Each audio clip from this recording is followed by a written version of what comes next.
앞서 살펴본 불황형 소비의 그림자는 해외뿐 아니라 국내에서도 짙어지고 있습니다. 천정부지로 치솟는 물가에 한 푼이라도 아끼려는 알뜰 소비족이 빠르게 늘고 있는 것으로 나타났습니다. 먼저 김예원 기자 리포트 보시고 이어가겠습니다.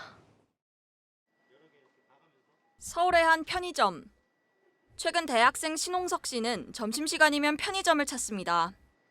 치솟은 외식 물가에 값싼 편의점 도시락으로 식사를 해결하는 이른바 편도족입니다. 평소에는 끼니를 해결하기 위해서 주변 식당을 자주 이용하곤 했었는데 요새 물가가 좀 오르다 보니까 간편하게 편의점에서 해결하고 있습니다. 채소, 고기, 밀가루까지 값이 안 오른 식재료가 없다 보니 음식을 만들어 먹기 힘든 1인 가구도 편의점으로 향합니다. 아무래도 야채가 다 저는 한 개씩 사는데도 몇백 원 차이긴 하지만 그 몇백 원도 꽤 많이 올랐다고 생각하거든요. 장 보는데 요새 물가가 올라가지고 뭐 해먹기도 애매해가지고. 이 같은 편도족의 증가로 이달 들어 편의점 도시락 매출은 50% 이상 뛰었습니다. 아예 외식을 줄이고 며칠치 도시락을 싸는 밀프렙족도 등장했습니다. 실제 한 이커머스 업체의 도시락 관련 상품 판매가 전년보다 최대 80% 이상 늘었습니다. 모든 제품을 5,000원 이하의 균일가로 판매하는 다이소도 새로운 장보기 명소로 떠오르고 있습니다.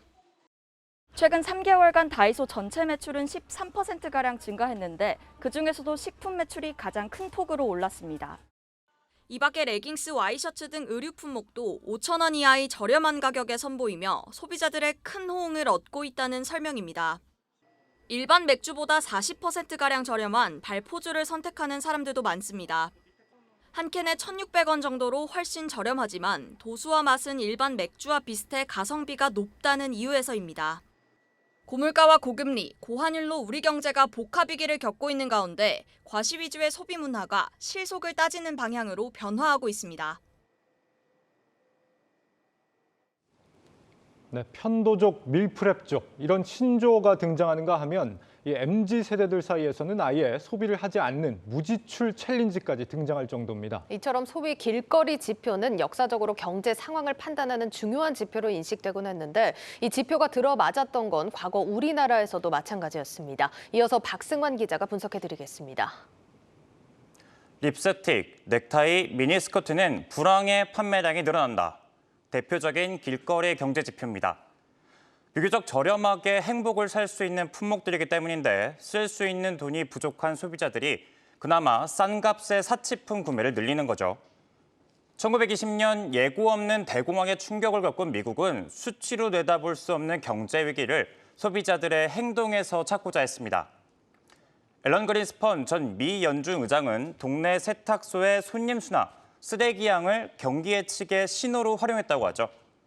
세탁소 손님이나 가전제품 포장지가 쓰레기가 증가하면 경기가 좋아지는 조짐이라고 판단했습니다. 우리나라의 대표적인 위기 가늠자는 소주 소비량. 경기가 나빠지면 주머니가 얇아진 소비자들이 맥주보다 값이 싼 소주를 더 찾는다는 이유였습니다.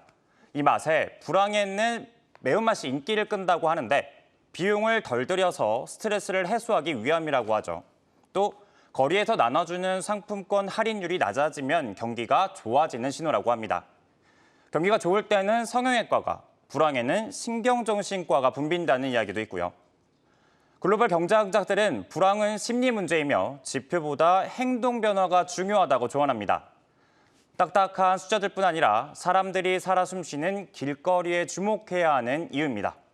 지금까지 국내의 각종 길거리 경제 지표 짚어봤습니다.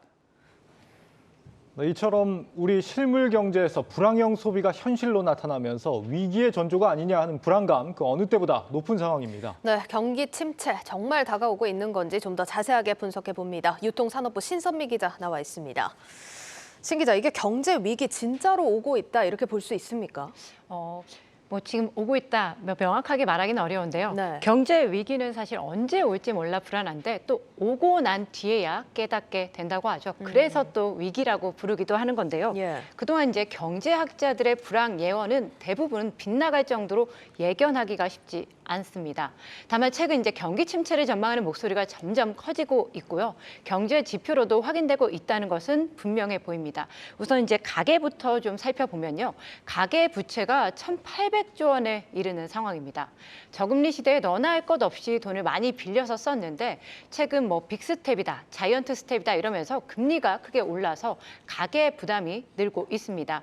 실제로 최근 한국은행이 금리를 1.75%에서 2.25%로 0.5%포인트 올리면서 가계 이자 부담은 6조 8천억 원이나 늘었는데요. 고물가, 고금리로 실질 임금과 자산 가치는 하락하면서 쓸 수 있는 돈은 지금보다 더 줄어들 수밖에 없는 그런 상황이 된 겁니다. 네, 실제로 올 상반기에 개인 회생 신청이 3년 만에 처음으로 다시 상승세로 돌아섰다 이런 얘기도 있던데 네. 아마 하반기부터는 빚 부담이나 소비 부담이나 다 굉장히 심해지지 않을까 싶습니다. 예, 뭐 이렇게 소비도 소비지만 사실 오늘 정부에서 나온 얘기를 보면 수출 회복 제약에 경기도나 우려가 커지고 있다 이런 얘기가 나왔거든요. 수출도 여건이 녹록지는 않죠. 네, 맞습니다. 무역 환경도 지금 좋지 않은 상황인데요. 올 상반기 103억 달러 규모의 역대 최대 무역 적자를 기록했습니다. 네. 6월 수출액 수출입 현황을 좀 한번 보면요. 수출액은 1년 전보다 5.2% 늘기는 했지만 증가율이 16개월 만에 한 자릿수에 그쳤고요. 반면 수입은 같은 기간 무려 20% 넘게 증가했습니다. 그러다 보니까 이제 무역 적자를 기록을 한 거고요. 여기에 이제 좀 1,300원대를 넘긴 환율도 좀처럼 떨어지지 않고 있어서 당분간 이런 무역 적자 흐름이 지속될 것이다. 이런 분석이 많이 나오고 있습니다. 그나마 반도체 그리고 자동차 기업들이 버팀목 역할을 해줬는데요. 이들 기업마저 지금 뭐 고금리, 고물가, 고환율 등 이른바 삼고파고의 긴축 모드로 속속 돌입하고 있는 상황입니다. 네, 당장 어제 SK하이닉스가 공장 증설 보류한다 이런 소식도 들리고 있고 네. 비상경영 들어가는 기업들 좀 많아지는 분위기죠. 네, 오늘 또 신문에서도 일면 헤드라인이 바로 글로벌 긴축 태풍이 다가오고 있다 이런 거였거든요. 예. 사실상 이제 긴장감이 고조되고 있다 이렇게 볼 수 있겠습니다. 최근 또 보면요, 제조업 평균 가동률이 75%대로 점점 떨어지고 있습니다. 제조업 생산 능력 지수도 1년 8개월 만에 최저치로 추락을 했습니다. 지금 이 상황을 본다면 있는 설비도 가동을 제대로 못하고 있는 상황이라 이렇게 볼 수 있는데요. 기업들의 긴축 경영이 시작되면서 투자 위축이 불가피한 겁니다. 기업 투자가 줄면 또 일자리가 감소하고 가계의 소득도 줄면서 다시 소비가 위축되는 이 악순환의 고리에 빠질 수밖에 없는 건데요. 최근 주말에 이제 대형마트 가보시면 초저가, 신선하지 않다고 느끼면 무조건 환불 이런 표현들 자주 보실 겁니다.